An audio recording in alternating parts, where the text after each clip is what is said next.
Da li si se ikad našao u situaciji da imaš sve, ali opet nešto ti fali? Jednostavno nisi sretan, u potrazi si za nečim, a nekad ni sam ne znaš čim, ili možda nekim posebnim. Baš sam nedavno imao takav osjećaj. Ni sam ne znam zašto, ali falilo mi je nešto što bi potaknulo vatru u meni. Nešto da me motivira, da krenem dalje i da se nastavim boriti sa ovim okrutnim svijetom. I onda se desilo neočekivano. Na YouTubeu mi je izašao ovaj video sa naslovom YouTube komentar koji mi je promijenio život. Nemam pojma što i zašto me navelo da kliknem na baš taj video od bezbroj drugih videa na YouTubeu, čak i od lika na kojeg nisam pretplaćen, ali desilo se. Ne brinite se, neću vam prepričavati video jer bilo bi to glupo, pogledajte sami video ako želite. Nego ću vam pričati o animeu koji je spomenuti i kojeg sam iz nekog razloga pogledao. Tehnički je riječ o filmu iz 2016. godine sa toliko lijepom animacijom da to nisam mogao vjerovati da je film iz 2016. zapravo. Film prati paralelno dva lika,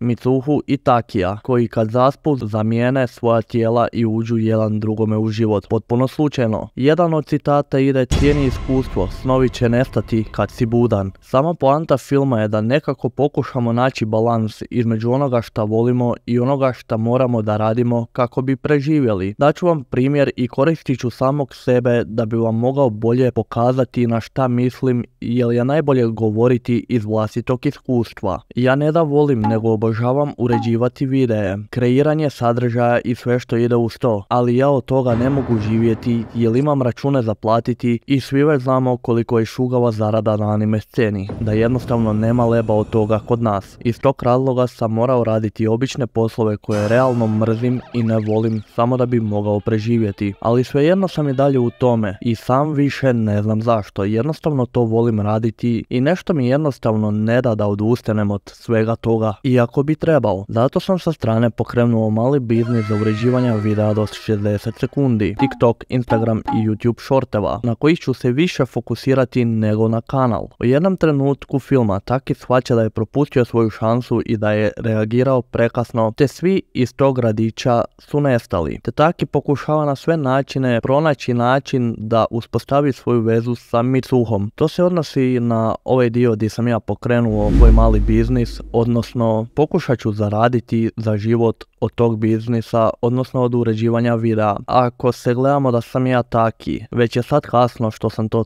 krenuo raditi, trebao sam to raditi puno prije, ali svejedno opet želim probati jer nemam što izgubiti. Kajat ću se više ako ne probam nego ako ne uspijem. Kažem vam, ne znam iz kojeg razloga sam pogledao taj video, a još manje ne znam zašto sam pogledao taj film, ali nakon gledanja filma vratila mi se motivacija i želja da pokrenem nešto svoje sa strane, da imam dodatnu zaradu uz posao. A ako će taj posao sa strane dobro ići, možda mi postane i glavni izbor zarade, te mi ostavi više vremena za YouTube i da provodim više vremena sa svojom obitelji. Poanta ovog videa je: ne bojte se raditi ono što volite, pokušajte. Najgore što se može desiti je da ne uspijete, a to opet ne znači apsolutno ništa. Više ćete se kajati ako ne probate nego da ne uspijete. Ako ne uspijete, znate da nije to za vas, ali ako ne probate, uvijek ćete se pitati šta bi bilo kad bi bilo da sam ja to pokušao.